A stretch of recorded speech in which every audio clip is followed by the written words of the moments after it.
Hello students, now we have to start the chapter that is nationalism in India. Okay, तो इसमें हमने देख लिया कि किस तरीके से महात्मा गांधी जी ने हिंदू एंड मुस्लिम यूनिटी को एक साथ किया, हिंदू और मुस्लिम को एक साथ किया, उन्हें यूनाइटेड किया और इस यूनिटी के साथ ही एक मूवमेंट की शुरुआत की that was known as non cooperation movement. सितंबर 1920 में महात्मा गांधी जी और that both Ali brothers both were agree to start a non-cooperation movement as well as one of the खिलाफत मूवमेंट. ओके, तो अब इसमें क्वेश्चन ये उठता है कि नॉन कॉपरेशन क्या है and why Gandhi ji started the non cooperation movement. इसके अलावा कोई और मूवमेंट क्यों नहीं किया, क्यों नॉन कॉपरेशन ही क्यों, ये क्वेश्चन उठता है. क्या है हमारा क्वेश्चन अब नाउ? Why non cooperation. ठीक है, कि नॉन कॉपरेशन ही क्यों, कोई और मूवमेंट गांधी जी ने शुरू क्यों नहीं किया. तो अब ये बात हमें बताने के लिए गांधी जी तो हैं नहीं, तो उनकी एक बुक पब्लिश हुई थी हिंद स्वराज इन 1919, जिसमें उन्होंने लिखा था कि इंडिया में ब्रिटिश रूल इस्टेब्लिश होने के पीछे सबसे बड़ा साथ या कह सकते हैं कॉपरेशन इंडियंस का है, क्योंकि इंडियंस उन्हें हर जगह कॉपरेट कर रहे हैं. तो just because of this cooperation Britishers were settled in India and now they start ruling the country.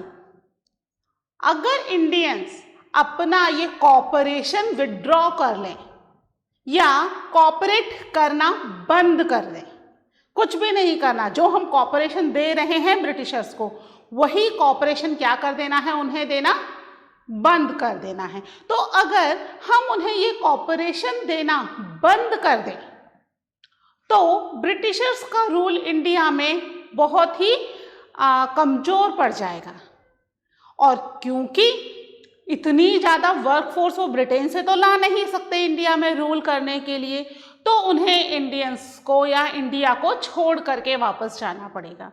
वो इंडिया में ज़्यादा लंबे समय तक विदाउट इंडियन पीपल के कॉपरेशन के स्टैब्लिश नहीं रह सकते.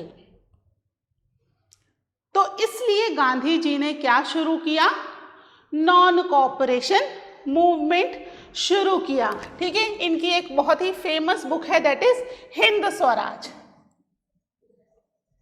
इन हिज मीन्स महात्मा गांधी जी, है ना, इन हिज फेमस बुक, क्या नाम है बुक का? Hind Swaraj, which was published in 1909. ठीक है, 1909 में पब्लिश हुई थी. ठीक है, इसके हिसाब से हिंद स्वराज गांधी जी डिक्लेयर दैट कि ब्रिटिशर्स का रूल यहां पे क्यों है, British rule was established in India. किस वजह से? Due to cooperation of Indian people. ठीक है, इंडियन पीपल के कॉपरेशन की वजह से इंडिया के अंदर ब्रिटिश रूल इस्टेब्लिश हो पाया था. अगर ब्रिटिश रूल को इंडिया में वीक करना है या हटाना है तो हमें क्या करना पड़ेगा, नॉन कॉपरेशन करना पड़ेगा. समझ में आ गया उनका जो मोटो था behind starting the non cooperation movement. ठीक है, तो अब यहाँ पर गांधी जी क्या कहते हैं कि इफ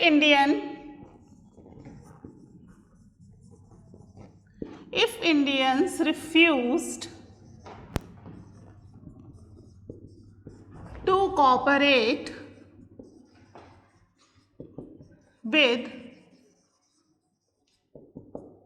ब्रिटिश गवर्नमेंट, ठीक है, अगर वो कोऑपरेट करना बंद कर दें ब्रिटिश गवर्नमेंट के साथ, तो क्या होगा? Then British rule collapsed in India. ठीक है, ब्रिटिश रूल क्या हो जाएगा? कोलैप्स हो जाएगा। कोलैप्स होना मतलब खत्म होना यहां से, ठीक है, इसकी जड़ें हिल जाएंगी और इंडिया में ये खत्म हो जाएगा। ब्रिटिश रूल वुड, है ना, इसको सही कर लेना एक बार, British rule would collapsed in India, India में ब्रिटिश रूल कोलैप्स हो जाएगा। तो इस तरीके से गांधी जी ने लोगों को इनकरेज किया जिससे कि वो नॉन कॉपरेशन मूवमेंट में पार्टिसिपेट करें। तो अब नॉन कॉपरेशन कैसे करना है, इसके लिए उन्होंने कुछ तरीके बताए। तो ये जो नॉन कॉपरेशन मूवमेंट था ये स्टेजेस में अनफोल्ड हुआ, ऐसे नहीं कि एक साथ ही नॉन कॉपरेशन करना शुरू कर दो। करना क्या है नॉन कॉपरेशन में और किस तरीके से इसको इम्प्लीमेंट करना है, तो ये चीज़ें भी गांधी जी ने बताई। तो ये स्टेजेस में, ठीक है, ये क्या हुआ movement, this movement unfold in stages, ठीक है, कुछ स्टेजेस में ये मूवमेंट अनफोल्ड हुआ। जैसे कि ब्रिटिशर्स ने इंडिया में क्या किया हुआ था कि जो कुछ वेरी वेल नोन पर्सनैलिटीज़ हैं या कुछ राजा महाराजा वगैरह हैं, उनको बहुत अच्छे अच्छे टाइटल्स दिए हुए थे, ठीक है, नाम के साथ महाराजाधिराज, नाइटेंगल, है ना, इस तरह के कुछ बहुत अच्छे और बड़े बड़े टाइटल्स से उनको ऑनर किया हुआ था, उनको सम्मान दिया हुआ था। ठीक है, तो सबसे पहले जितने भी वेल नोन पर्सनैलिटीज थी उन्होंने अपने ये टाइटल्स को सरेंडर करना शुरू किया। वो उन्होंने अपने टाइटल्स ब्रिटिश गवर्नमेंट को वापस कर दिए कि हमें आपके दिए हुए ये ऑनर या ये टाइटल्स नहीं चाहिए। क्या क्या उन्होंने, they start surrender the titles, ठीक है, टाइटल्स को सरेंडर करना शुरू कर दिया। कोई बहुत बड़ा काम नहीं था भाई, जो सम्मान दिया हुआ था, ऑनर दिया हुआ था, उस ऑनर को उन्होंने वापस करना शुरू कर दिया। इसके अलावा इंडिया में जो भी सिविल सर्विसेज थी, स्कूल कॉलेजेस थे, ये सब भी ब्रिटिशर्स ने ही बनाए थे, है ना। हमारे यहाँ तो पुराना जो सिस्टम था वो क्या सिस्टम था, दैट वाज द पाठशाला सिस्टम, है ना, गुरु शिष्य वाला सिस्टम था। ब्रिटिशर्स ने आके यहाँ पर एक प्रॉपर स्कूलिंग सिस्टम शुरू किया, है ना, स्कूल कॉलेज ये वाला सिस्टम ब्रिटिशर्स ने शुरू किया था। आपने शायद पढ़ा भी होगा इन योर 8th क्लास, ठीक है। तो यहाँ पर अब उन सिविल सर्विसेज, स्कूल और दूसरे सिस्टम को भी इन्होंने बॉयकॉट करना शुरू कर दिया, ठीक है। तो यहाँ पर बॉयकॉट शुरू हुआ, किसका? बॉयकॉट द सिविल सर्विसेज,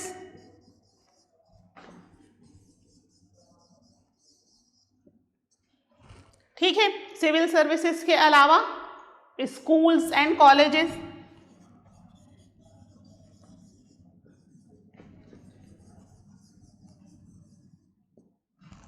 ठीक है, सिविल सर्विसेज, स्कूल कॉलेजेस, इनका इन्होंने बॉयकॉट करना शुरू किया, यानी अब ये इनमें एंट्री नहीं लेंगे। और जितनी भी जॉब्स थी, जैसे आर्मी की जॉब है,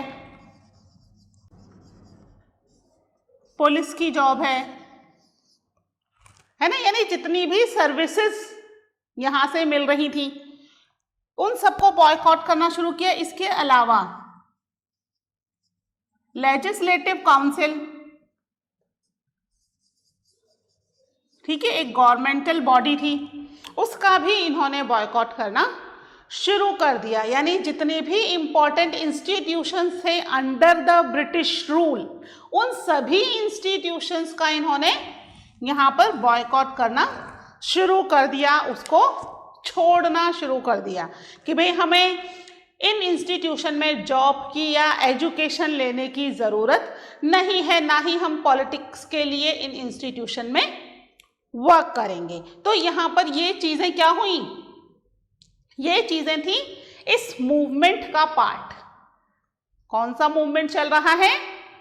नॉन कॉपरेशन मूवमेंट चल रहा है, पता है ना आपको।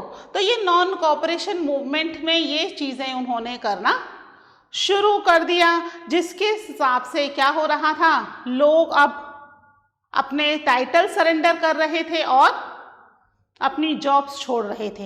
अब इन्होंने इसमें एक चीज़ और ऐड कर दी कि अब अगर हम ऐसा करेंगे तो गवर्नमेंट क्या करेगी, चुपचाप बैठी रहेगी ब्रिटिश गवर्नमेंट। वो इस मूवमेंट को रिप्रेस करने की कोशिश करेगी, इसको ख़त्म करने के लिए लोगों पर ऑप्रेसिव बिहेवियर, मार पिटाई, ये सब चीज़ें यूज़ करेगी। तो अगर गवर्नमेंट वो ऑप्रेसिव बिहेवियर करती है तो अभी तक तो ये क्या हो रहा था, स्टेजेस में अनफोल्ड हो रहा था, है ना, एक के बाद एक। फिर क्या होगा, फुल मेजर के साथ नॉन कॉपरेशन मूवमेंट को शुरू कर दिया जाएगा। ये चीज और इन्होंने इसके अंदर ऐड कर दी। क्या कर दिया? If government used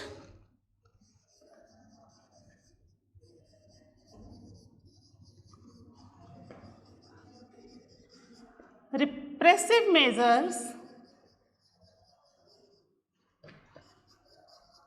then civil disobedience। ठीक है, ये क्या है अभी इसके बारे में भी बात करते हैं। Civil disobedience campaign would start. ठीक है, अगर रिप्रेसिव मेजर्स लेती है तो, अगर रिप्रेसिव मेजर्स नहीं लेती है तो नहीं करेंगे, है ना। रिप्रेसिव मेजर यानी उनको मारपीट करके या किसी भी तरीके से ब्रूचुअलिटी के साथ वापस लाने की कोशिश करती है तो सिविल डिसओबीडियंस। अब ये क्या है सिविल डिसओबीडियंस? अब इसमें से डिस को हटा दो, ओबीडियंस का मतलब क्या है? ओबीडियंस मतलब किसी की बात को मानना, है ना, उसकी आज्ञा को मानना, यानी किसी के अकॉर्डिंग काम करना। जैसे उसको बोल दिया आपको जो करने के लिए आपको ऑर्डर दिया गया, you have to do this, तो आप वो कर रहे हो, है ना। डिस लगा दिया तो क्या हो गया? ऑपोजिट हो गया, है ना, मतलब बात को नहीं मानना। और सिविल डिसओबीडियंस यानी every person in the country, हम वी आर द सिविलियंस, हम लोग क्या है सिविलियंस, एक आर्मी पर्सन्स होते हैं और सिविलियंस होते हैं, तो वी आर द सिविलियंस। तो सिविल डिसओबीडियंस में क्या करेंगे लोग? गवर्नमेंट द्वारा बनाए गए, गवर्नमेंट जो भी रूल्स रेगुलेशंस बना रही है उनका हम डिसओबीडियंस करना शुरू कर देंगे, उसको नहीं मानेंगे। ठीक है, तो एक तरीके से गवर्नमेंट को ये चेतावनी भी दे दी कि भाई हम जो कर रहे हैं शांति से कर रहे हैं, कोई लड़ाई झगड़ा मारपीट रिवोल्ट नारे कुछ नहीं कर रहे, simply we are doing the this work कि हम बॉयकॉट कर रहे हैं और हमने टाइटल सरेंडर कर दिए। अब अगर आप रिप्रेसिव मेजर्स लेते हो, आप मार पिटाई और ब्रूचुअलिटी करते हो, तब फिर हम आपके जो भी रूल्स रेगुलेशंस हैं, अभी रूल्स रेगुलेशंस नहीं तोड़ रहे हैं, है ना, तो हम आपके रूल्स रेगुलेशंस को भी तोड़ना शुरू कर देंगे। इस तरीके से ये जो है नॉन कॉपरेशन मूवमेंट, एक तरीके से पूरी इसकी जो चीज़ें हैं वो ड्राफ्ट कर ली गई। ठीक है, उसके बाद क्या होता है पहले इसको नोट कर लीजिए, फिर देखते हैं आगे।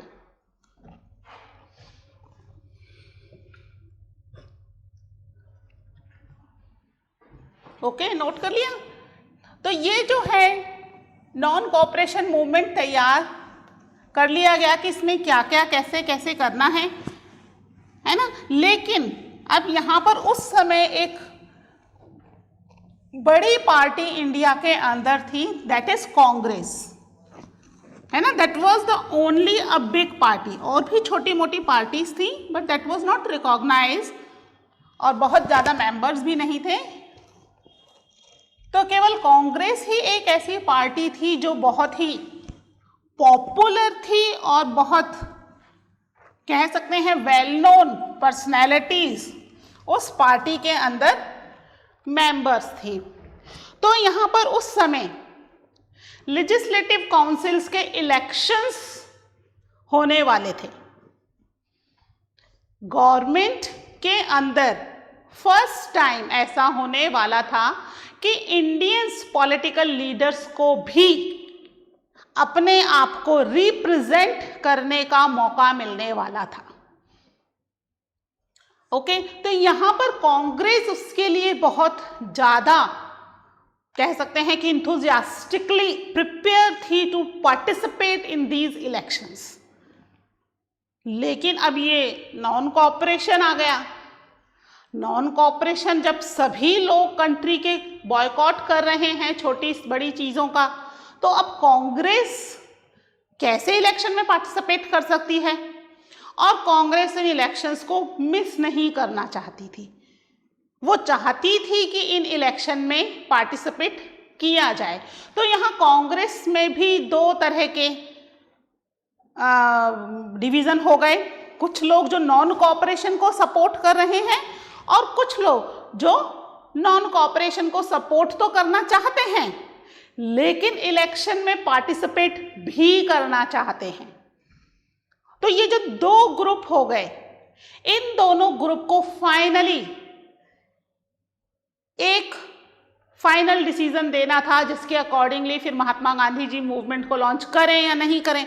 अगर मूवमेंट लॉन्च कर दिया और कंट्री की जो one of the only well known party है वो इलेक्शन में पार्टिसिपेट कर देगी तो लोग कहेंगे कि देखो हमने तो कंट्री के लिए किया लेकिन इतनी बड़ी जो पार्टी है वो कंट्री के लिए बॉयकॉट नहीं कर पाई। तो इसके लिए बाकायदा एक सेशन किया गया जिसमें कांग्रेस पार्टी के सभी लीडर्स ने अपने अपने डिसीजन बताए कि क्या करना चाहते हैं। डिस्कशन हुआ एंड फाइनली दे डिसाइडेड कि they have to participate in the non cooperation movement. तभी नॉन कोऑपरेशन मूवमेंट क्या हो सकता था, सक्सेसफुल हो सकता था। पॉलिटिकल पार्टी का कंट्री में एक बहुत बड़ा कंट्रीब्यूशन होता है। इवन लोगों के दिमाग पे और मन के अंदर भी उस पॉलिटिकल पार्टी की एक इमेज बन जाती है कि भाई इतने बड़े बड़े लीडर्स ही अगर सपोर्ट नहीं करेंगे तो फिर कॉमन सिविलियंस सपोर्ट करें ना करें क्या फर्क पड़ता है।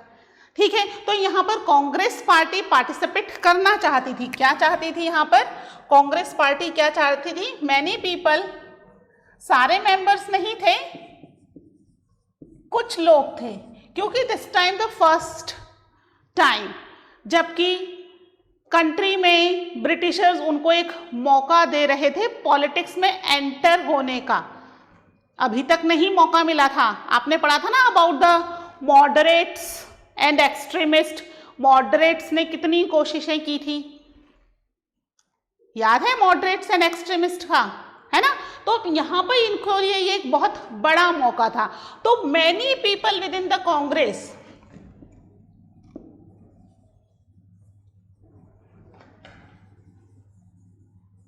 reluctant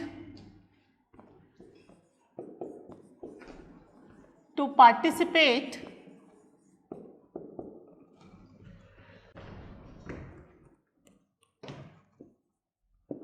in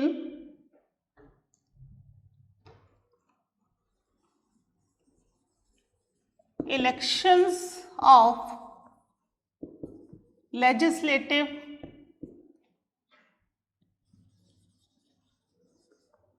council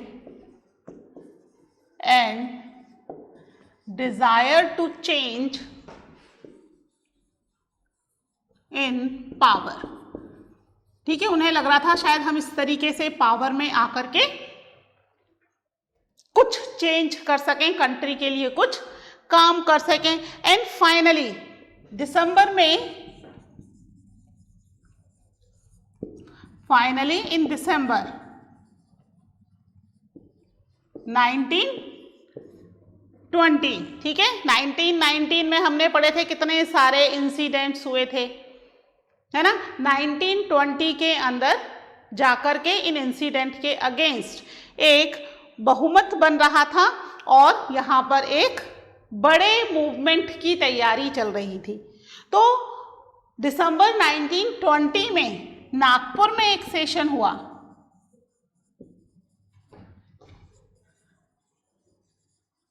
ठीक है। नागपुर में सेशन हुआ, ध्यान रखना बच्चों, कब कब कहाँ कहाँ सेशन हो रहे हैं, है ना। ये कई बार क्या होता है मैप में भी आता है। तो दिसंबर 1920 में कांग्रेस के सेशन की बात कर रहे हैं हम, ठीक है। यहाँ पर नागपुर में एक सेशन हुआ और इस सेशन के अंदर फाइनली नॉन कोऑपरेशन मूवमेंट, ठीक है, नॉन कोऑपरेशन मूवमेंट को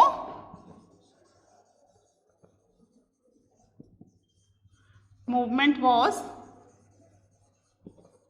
अलाउड टू लॉन्च्ड, ठीक है। नॉन कोऑपरेशन मूवमेंट के लिए लोगों ने अपनी एक्सेप्टेंस दे दी। कब दी? दिसंबर 1920 में नॉन कोऑपरेशन मूवमेंट को कांग्रेस की एक्सेप्टेंस मिल गई, ठीक है। कांग्रेस की एक्सेप्टेंस मिलना इंपॉर्टेंट था, आपको बताया ना, पार्टी का एक इंपॉर्टेंट रोल था और उस समय कंट्री में that was the only big party. इसके अलावा छोटी मोटी पार्टीज भी थी, बट एक बड़ी पार्टी का एक्सेप्टेंस मिलने के बाद दिसंबर 1920 के बाद नॉन कोऑपरेशन मूवमेंट को पूरे मेजर्स के साथ लॉन्च कर दिया गया। ओके, तो नॉन कोऑपरेशन मूवमेंट शुरू हो गया। अब आपको समझ में तो आ गया होगा why non cooperation. Non cooperation तो इंपॉर्टेंट था, तभी तो इंडिया से ब्रिटिशर्स को वापस भेजा जा सकता था, ठीक है। तो non cooperation movement finally launch हो गया। ओके, इन्हें नोट कर लीजिए, फिर हम देखते हैं नेक्स्ट टॉपिक।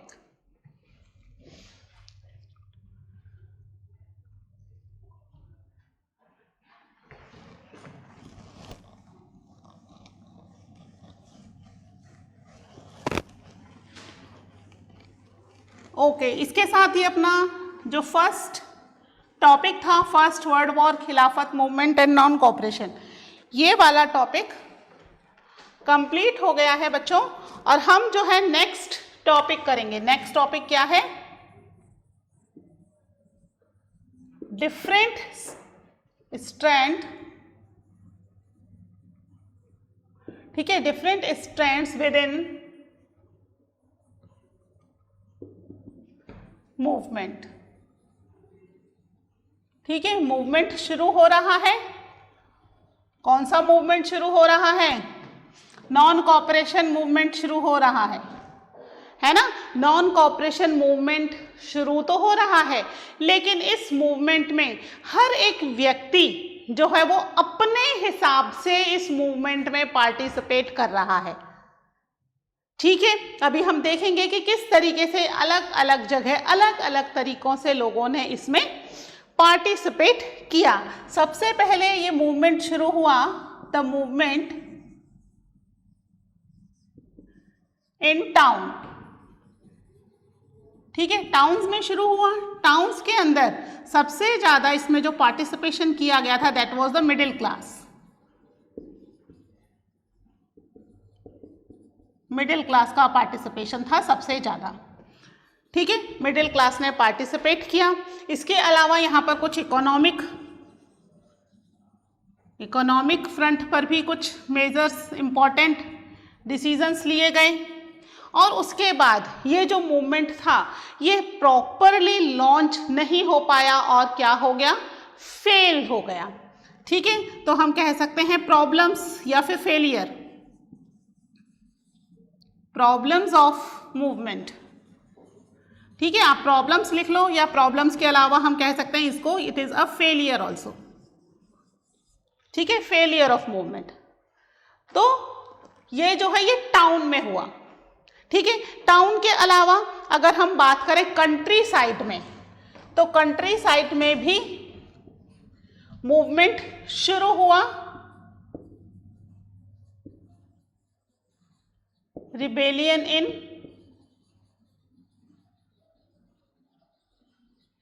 Country side.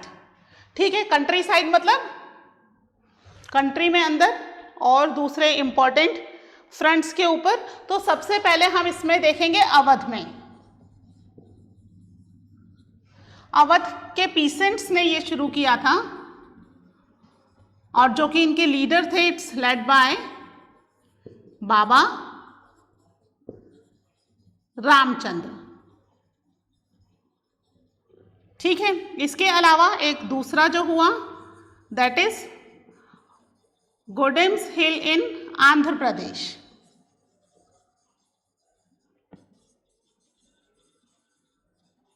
ठीक है, ये बेसिकली क्या था, it was a tribal revolt. ठीक है, ट्राइबल पीसेंट्स थे जिन्होंने ये रिवोल्ट किया था और जो इनके लीडर थे it was led by Alluri Sitaram Raju. ठीक है, ये दो बड़े मूवमेंट हुए with in the country side. ठीक है, इसके अलावा एक मूवमेंट हुआ